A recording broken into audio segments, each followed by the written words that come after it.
मी तासगावहून आले आणि जवळजवळ सगळे माझे फ्रेंड हमारे गाव के पास. चालेल, तुम्ही मराठीमध्ये पण बोला, चालेल. हा, मी स्वतः जरी जिल्हा परिषद सदस्य, पंचायत समिती सभापती, जिल्हा परिषद सभापती, DCG बँकेचे डायरेक्टर ही पदं भोगली असली तरी सुद्धा मी एक शेतकरी आहे. माझ्या शेतात 22 वर्ष मी स्वतः राहून शेत केलेलं आहे. माझी फॅमिली 5 जणांचं कुटुंब एकत्र आहे आणि अजूनही ते एकत्र आहे.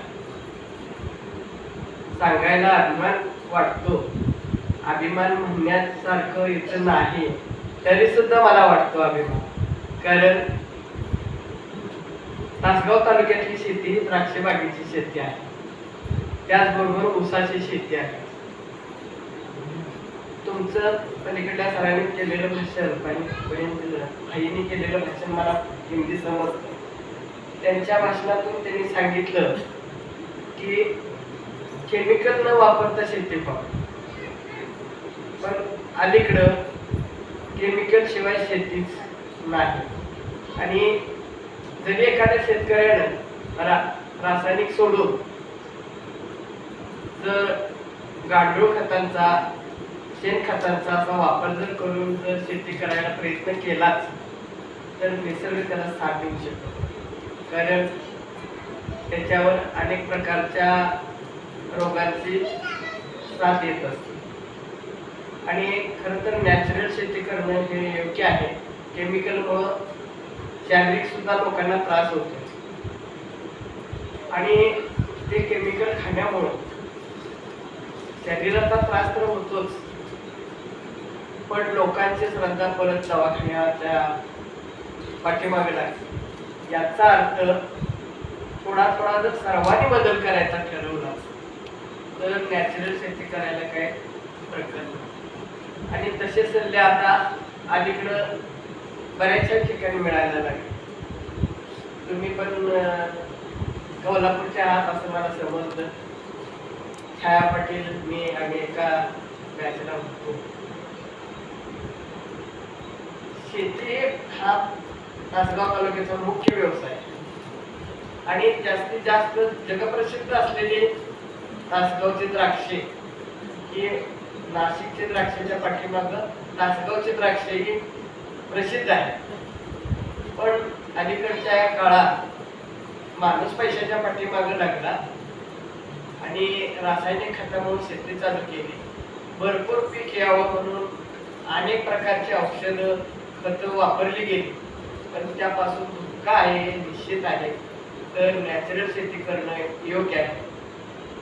मी सर्व संयोजकांना धन्यवाद देते, आभार मानते. कारण मी एक ओम शांतीला मला या बहिणीने जवळजवळ 20 वर्ष प्रयत्न केला असेल की जिल्हा परिषदला असल्यापासून तुम्ही एकदा माउंट आबूला या आणि तुम्ही यावं माझी इच्छा आहे. माझे मिस्टर त्यावेळेला हयात होते, ते आता नाही पुन्हा नक्की येतो असे म्हणत म्हणत राजकारणी लोकांना वेळ मिळत नाही आणि ते येऊ शकले नाही. त्यांच्या पश्चात बहिणींच्या शब्दाला मी मान देऊन मी येण्याचं निश्चित केलं. आज माझ्या कुटुंबातील आम्ही 4 महिला आलेला आहे.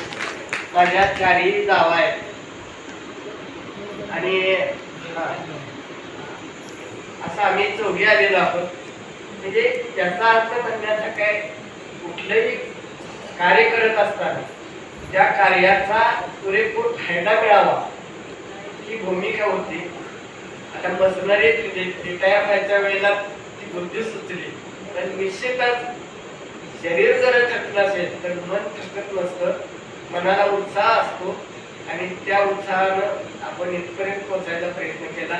आज माझं 66 रनिंग आहे, तरी सुद्धा माझ्या मोठ्याचा वय माझ्यापेक्षा सुद्धा 2 वर्षांनी मोठे आहे.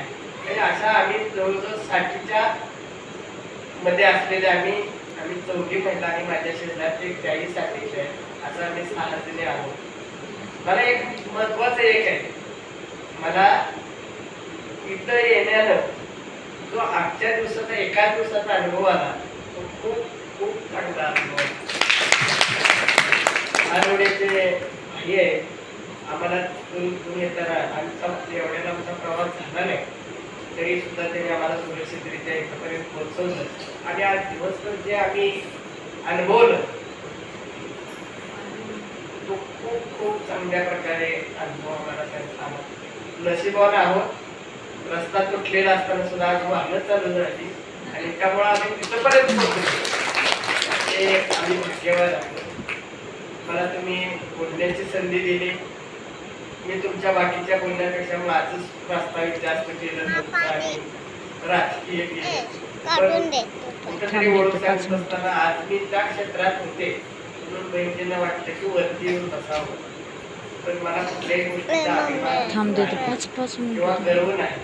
मी एक शेतकरी आहे आणि शेतकऱ्यांच्या जे काय तुम्ही देणारे लेक्चर आहात ते मला खूप खूप आनंदाने ऐकायचंय. 12